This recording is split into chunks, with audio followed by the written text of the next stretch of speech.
Saroor Nagar stadium నుంచి మా correspondent Mahesh కూడా సిద్ధంగా ఉన్నాడు. మహేష్ చెప్పండి, మొత్తానికి ఏర్పాట్లన్నీ పూర్తయినాయి. ఆల్రెడీ అక్కడ ఉన్నటువంటి యువత కూడా అక్కడ తరలి వచ్చేందుకు సిద్ధమవుతున్నటువంటి క్రమం కనబడుతుంది. ప్రధానంగా పెద్ద ఎత్తున ఏదైతే నిరుద్యోగ జేఏసీ కూడా చాలా అంశాలు ప్రస్తావిస్తుంది.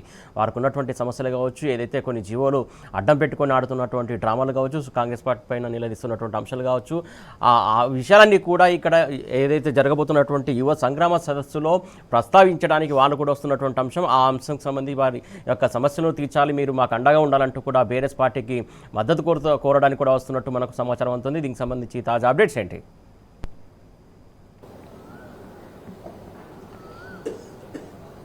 సురేష్, సరూర్నగర్లో జరిగే యువ సంగ్రామ సదస్సుకు సంబంధించి అన్ని ఏర్పాట్లు పూర్తయ్యాయని చెప్పాలి. ఉదయం 10 గంటలకు సదస్సు ప్రారంభం కానుంది. BRS party working president KTR ముఖ్య అతిథిగా హాజరై ఇక్కడ యువతకు సందేశాన్ని వినిపించనున్నారు. ఇప్పటికే అటు పెద్ద ఎత్తున కూడా నిరుద్యోగ యువత కావచ్చు ఇక్కడ సదస్సుకు చేరుకునేందుకు సిద్ధమవుతున్న పరిస్థితే కనిపిస్తా ఉంది. ఇక ఇదే స్టేడియం వేదికగా అటు ప్రియాంక గాంధీ నిరుద్యోగ యువతకు సంబంధించి యూత్ డిక్లరేషన్ ప్రకటించారు.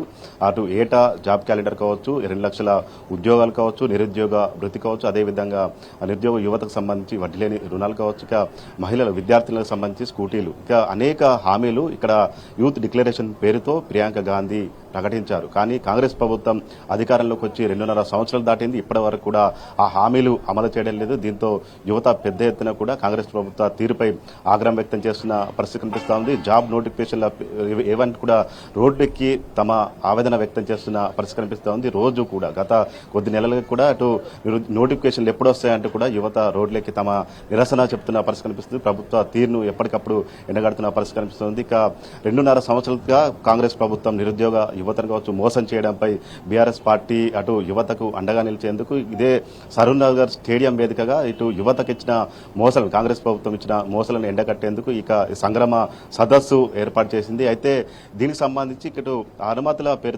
పేరుతో ప్రభుత్వం శతవిధాల అడ్డుకునేందుకు అనేక కుట్రలు కూడా చేస్తున్న పరిస్థితి కనిపిస్తా ఉంది. ఇటు కోర్టుకు వెళ్లి ప్రభుత్వం ఇటు బీఆర్ఎస్ పార్టీ అనుమతులు తీసుకొచ్చినా కానీ ఇప్పటికే అటు మాజీ మంత్రి సబితా ఇంద్రారెడ్డితో పాటు ఆర్ఎస్ ప్రవీణ్ కుమార్ కావచ్చు, పట్టుల ఆతిరెడ్డి మిగతా నేతలందరినీ కూడా హౌస్ అరెస్ట్ చేసి ఈ సదస్సును అడ్డుకునేందుకు శతవిధాన ప్రయత్నం చేస్తున్న పరిస్థితి కనిపిస్తుంది. అదే మరోవైపు నిరుద్యోగ యువతలు కూడా ఎక్కడికక్కడ అడ్డుకునే ప్రయత్నం అయితే చేస్తున్న పరిస్థితి కనిపిస్తూ ఉంది. బీఆర్ఎస్ పార్టీ నేతలంతా కూడా ఈ సదస్సును అటు విజయవంతం చేయాలని చెప్పి చూస్తూ ఉంటే కాంగ్రెస్ ప్రభుత్వం మాత్రం ఖచ్చితంగా తమ వైఫల్యాలు ఎక్కడ బయట పడతాయని కూడా ఈ సదస్సును విజయవంతం కాకుండా ఉండేందుకు కూడా అన్ని విధాల శతవిధాలు కూడా ప్రయత్నం చేస్తున్న పరిస్థితి మనకు కనిపిస్తూ ఉంది. Right, thank you Mahesh. మొత్తానికి చూస్తున్నాం కదా, ఒకవైపు సభ నిర్వహించేందుకు హైకోర్టు అనుమతి వచ్చింది, కాకపోతే ప్రభుత్వం మాత్రం ఆటంకాలు సృష్టిస్తుంది. ప్రధానంగా ఇటు మాజీ మంత్రి సబితా ఇంద్రారెడ్డిని కూడా అడ్డుకున్నటువంటి పరిస్థితి కనబడుతుంది. హౌస్ అరెస్ట్ చేశారు. అలాగే మాజీ ఐపీఎస్ అధికారి ఆర్ఎస్ ప్రవీణ్ కుమార్ను కూడా అటు హౌస్ అరెస్ట్ చేసినట్టు మనకు సమాచారం ఉంటుంది.